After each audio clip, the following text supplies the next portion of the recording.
আসসালামু আলাইকুম প্রিয় শিক্ষার্থীরা, সহজ ম্যাথের পক্ষ থেকে তোমাদের সবাইকে জানাই স্বাগতম। কেমন আছো সবাই? আশা করি ভালো আছো। আজকের ক্লাসটি মূলত অষ্টম শ্রেণীর শিক্ষার্থীদের জন্য। অষ্টম শ্রেণীর শিক্ষার্থীদের জন্য বীজগণিতের ষষ্ঠ অধ্যায়টি খুবই গুরুত্বপূর্ণ এবং একদম নতুন। মূলত এই অধ্যায়ে সরল সহজ সমীকরণ জোটসমূহকে সমাধান করতে বলা হয়েছে।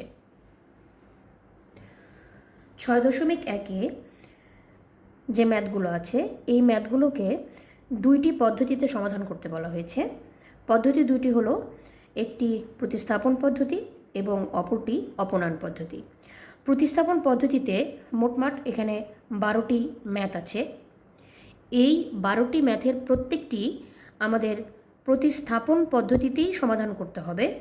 তবে তোমাদের মনে রাখার এবং বোঝার সুবিধার্থে এই 12টি ম্যাথকে আমি মোটমাট 4টি টাইপে বিভক্ত করেছি। এই 4টি টাইপ আমরা 4টি ক্লাসের মাধ্যমে বুঝব। আজকের ক্লাসে আমরা টাইপ 1 নিয়ে আলোচনা করব। চলো আর কথা না বাড়িয়ে আমরা ক্লাসটি শুরু করি। এখানে প্রথমেই 1 থেকে 12 নং যে ম্যাথগুলো আছে এই ম্যাথগুলোর 4টি টাইপ এখানে আমি লিখে দিয়েছি। তোমরা দেখতে পাচ্ছ যে 1, 2, 3 ও 5 নং যে ম্যাথগুলো আছে সেই ম্যাথগুলো একই রকম, এটাকে টাইপ 1 দিয়েছি। 6 নম্বর ম্যাথটা যেহেতু একটি আলাদা, তাই 6 নম্বর ম্যাথকে একাই একটা টাইপ দিয়েছি, টাইপ 2। এরপর 4, 9, 10 এবং 12 নং যে ম্যাথগুলো আছে সেগুলো সেম এবং সেগুলোকে টাইপ 3 বলেছি। এবং 7, 8 ও 11 নং যে ম্যাথগুলো আছে সবগুলো সেম টাইপ এবং সেগুলোকে আমি টাইপ 4 দিয়ে আলাদা করেছি। তো এখন আমরা টাইপ 1 নিয়ে আলোচনা করব। টাইপ 1-এর 5 নম্বর যে ম্যাথটি আছে এই ম্যাথটি খুবই গুরুত্বপূর্ণ এবং এই একটি ম্যাথ করলে অবশিষ্ট যে 1, 2 এবং 3 নম্বর ম্যাথ আছে এই ম্যাথগুলো তোমরা পারবে। তাই আমরা এখন 5 নম্বর ম্যাথটি সমাধান করব। 5 নম্বর ম্যাথে বলা আছে, অর্থাৎ দুটি সমীকরণ দিয়ে দেওয়া আছে। সমীকরণ দুটি হচ্ছে 3x - 2y = 0, 17x - 7y = 13। প্রশ্নের শুরুতেই এই সমীকরণ দুইটি সমীকরণ নাম্বার দিয়ে চিহ্নিত করতে হবে। প্রথমটিকে 1 নম্বর সমীকরণ এবং দ্বিতীয়টিকে 2 নম্বর সমীকরণ। এটা গেল প্রথম কাজ। দ্বিতীয় কাজ বা দ্বিতীয় ধাপ হচ্ছে আমাদের যে কোনো একটি সমীকরণ নিয়ে সেখান থেকে এক্সের মান অথবা ওয়াইয়ের মান বের করতে হবে। এই অঙ্কগুলো করার সময় যেটা সবচেয়ে বেশি খেয়াল রাখতে হবে, মাইনাস চিহ্নটাকে যতটা অ্যাভয়েড করা যায় ততই তোমার জন্য অঙ্ক করতেও সুবিধা হবে এবং অঙ্কটা নির্ভুল হবে। তাই আমি প্রথমেই 1 নম্বর সমীকরণ নিয়ে কাজ শুরু করছি। আমরা প্রথমে লিখব 1 নং হতে পাই, সমীকরণটা আগে আমরা লিখে নিব 3x - 2y = 0। যেহেতু আমরা মাইনাস চিহ্ন বিশিষ্ট চলকটাকে অ্যাভয়েড করার চেষ্টা করছি, তাই এখানে দেখব যে কোন চলকের সামনে মাইনাস চিহ্ন আছে। 2y-এর সামনে যেহেতু মাইনাস আছে তাই 2y-টাকে আমরা সাইড চেঞ্জ করে দেব।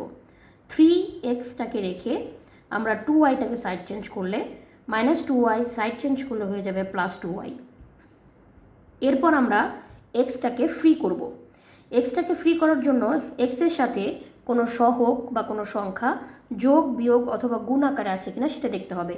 এখানে আমরা দেখতে পাচ্ছি x-এর সাথে 3 গুণ আকারে আছে, তাই আমরা 3টাকে সাইড চেঞ্জ করব।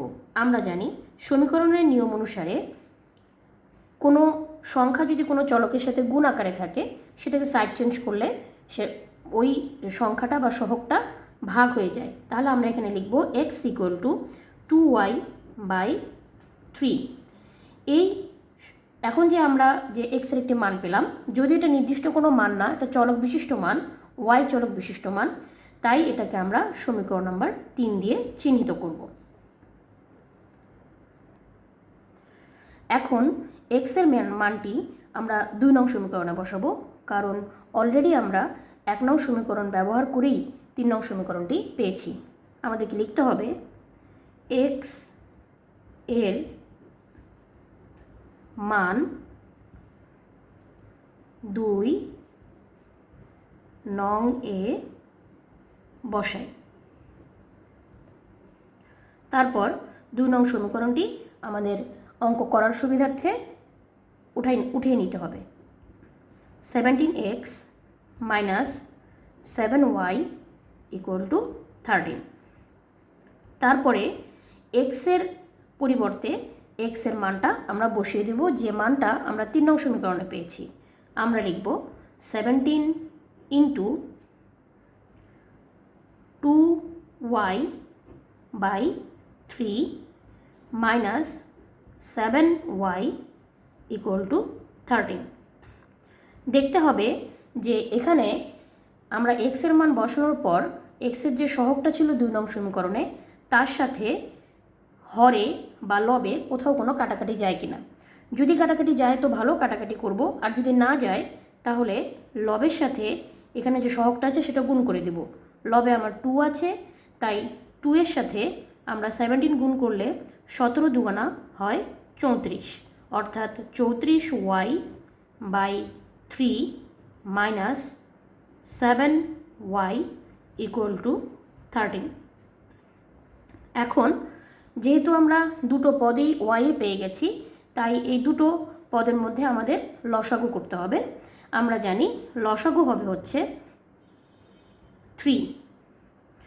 3 কাটাকাটি গেলে থাকবে হচ্ছে কি 1 34y এর সাথে মাল্টিপ্লাই করলে হবে 34y মাইনাস, আমরা জানি পূর্ণ সংখ্যার সাথে লসাগু সবসময় গুণ হয়, তাহলে 3 7 হবে হচ্ছে 21y ইকুয়াল টু 13। এরপরে আমরা এখানে দুটো কাজ করব।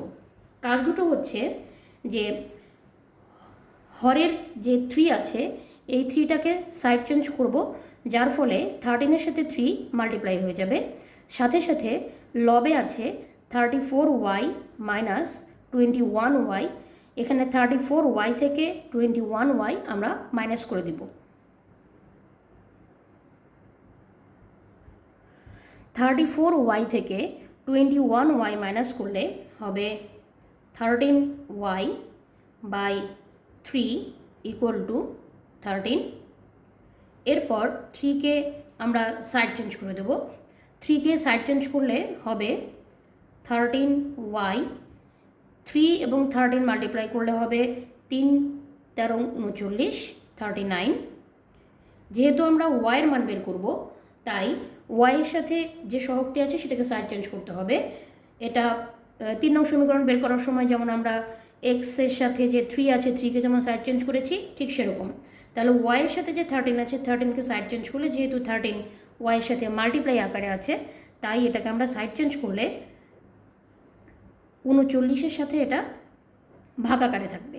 তাহলে 39 ভাগ 13। এখানে যদি আমরা এখন কাটাকাটি করি, আমরা জানি 3 13 39, তাহলে আমরা y এর মান পাচ্ছি 3। এখন এই y এর মানটি আমরা 3 নং সমীকরণে বসালেই x এর মানটি পেয়ে যাব। এখন y এর মান 3 নং সমীকরণে বসাই, লিখে আমরা 3 নং সমীকরণটি লিখে নিব। আমাদের 3 নং সমীকরণটি ছিল x equal to 2y by 3। Already আমরা y এর মান পেয়েছি 3, তাই y এর পরিবর্তে আমরা 2 দিয়ে ইনটু বা ডট যে যেটাই দাও না কেন দুটোই অ্যাকসেপ্টেবল। তাহলে y এর পরিবর্তে আমরা বসাবো 3। হরে আগে থেকেই 3 ছিল, এখন আমরা দেখব যে এখানে কাটাকাটি করা যায় কিনা। দেখো লবের 3 এবং হরের 3 কাটাকাটি গিয়ে থাকলো শুধুমাত্র 2। দেখো এখানে আমরা x এর মান পেলাম 2 এবং y এর মান পেয়েছি আমরা 3। তাহলে আমাদের লাস্টের ফিনিশিং যে লাইনটা সেটা দিতে হবে যদি কমপ্লিট ম্যাথটাকে করতে চাও তাহলে লাস্টে লিখতে হবে নির্ণেয় সমাধান কোলন দিয়ে x comma y equal to এক্সের মানটা, যেহেতু এক্স আগে আছে তাই এক্সের মানটা আগে লিখব, এবং তারপরে যেহেতু ওয়াই আছে তাই ওয়াইয়ের মানটা আমরা পরে লিখব। এটাকে বলে ক্রমজোড় আকারে লেখা। যে কোনো ধরনের সমাধান, সেখানে 2 চলক থাকুক 3 চলক থাকুক যেটাই থাকুক না কেন, সেই সমাধান করার পরে ওই চলকগুলোকে ক্রমজোড় আকারে লিখে এভাবে সমাধান লিখে ফিনিশিং দিয়ে দিতে হয়, তাহলে টিচার কখনোই কোনো নাম্বার কাটতে পারবে না। প্রতিস্থাপন পদ্ধতিটি মনে রাখার সুবিধার্থে আমি পুরো ম্যাথটি তোমাদেরকে অল্প সময়ের মধ্যে একটু রিভিউ করছি, যে আমাদের এই ম্যাথটি সমাধান করতে গেলে কয়টি স্টেপ আমাদেরকে পার হতে হবে। প্রথমত যে কোশ্চেনটি দেওয়া থাকবে সেই কোশ্চেনটিকে 1 নং এবং 2 নং সমীকরণ দিয়ে মার্কিং করতে হবে, এটা 1 নম্বর ধাপ। দ্বিতীয় ধাপে এখান থেকে যে কোনো একটি সমীকরণ নিয়ে আমাদের এক্সের মান অথবা ওয়াইয়ের মান এখানে বের করে 3 নং সমীকরণ তৈরি করতে হবে।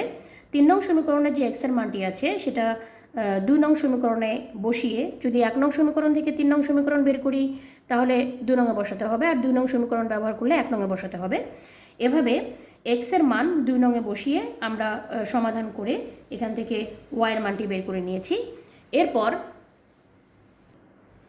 ওয়াইয়ের মানটি 3 নং সমীকরণে বসিয়ে আমরা এক্সের মান বের করে নিয়েছি, এবং সবশেষে যেটা খুবই গুরুত্বপূর্ণ, নির্ণয় সমাধান লিখে ক্রমজোড় আকারে এই চলক 2টো হোক 3টে হোক সেটার মান এভাবে ক্রমজোড় আকারে লিখে দিতে হবে। এক্স আগে তাই এক্সের মান আগে, ওয়াই পরে তাই ওয়াইয়ের মানটা হচ্ছে পরে। আশা করি তোমরা আজকের ক্লাসটি খুব ভালোভাবেই বুঝতে পেরেছো। এতক্ষণ ধৈর্য ধরে ক্লাসটি করার জন্য তোমাদের অসংখ্য ধন্যবাদ। পরবর্তী ক্লাসের নোটিফিকেশন পেতে আমার চ্যানেলটি অবশ্যই লাইক এবং সাবস্ক্রাইব করে রাখবে, এবং পাশে থাকা বেল আইকনটি বাজিয়ে দিবে। যারা অলরেডি লাইক ও সাবস্ক্রাইব করেছো তাদেরকে অসংখ্য ধন্যবাদ।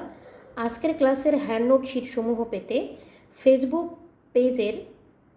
ফেসবুক পেজ সহজ ম্যাথ পেজটি অবশ্যই ফলো করে রাখবে, লিঙ্কটি আমি নিচে দিয়ে দিব। সবাইকে অসংখ্য ধন্যবাদ।